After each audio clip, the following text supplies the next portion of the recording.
তো হ্যালো বন্ধুরা, আজকে আমরা আছি সেই আপনার পানিঘাটের থেকে আমরা চলে এসেছি আজকে মিনিকেট থেকে আর একটু উপরে এসে এখন আমরা আছি সীমানা জিরো পয়েন্ট বা ভিউ পয়েন্ট বলতে পারেন।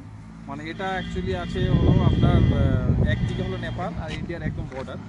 আর আমি যেখানে দাঁড়াইছি এটা একদম জিরো পয়েন্ট, সীমানা ভিউ পয়েন্ট বলে এটাকে। আর এটা আরেকটা নাম আছে পশুপতি জায়গাটার নাম। তো আমি যেখানে দাঁড়িয়েছি আমার ব্যাক সাইড দেখতে পাবেন, নিচের যে আপনি ভিউটা দেখতে পাচ্ছেন এটা হচ্ছে নেপাল, আর আমরা দাঁড়িয়েছি ইন্ডিয়াতে। তো এই জায়গাটা খুব সুন্দর, অনেক পর্যটক এখানটা আসে গাড়ি নিয়ে ঘোরার জন্য। তো এখন দেখতে পাচ্ছেন অনেক পর্যটকরা আসে, অনেক ইন্ডিয়ার অনেক দূর দূর থেকেও আসে লোকেরা। তো এই জায়গাটা খুবই সুন্দর। এখন নিচে ফগ আছে বলে কিছু দেখা যাচ্ছে না, কিন্তু যখন ফগটা সরে গেলে অনেক কিছু দেখতে পাবেন। খুব সুন্দর ভিউ, নেপালটা পুরো দেখা যায়, এখান থেকে পুরো নেপালটাই দেখা যায়।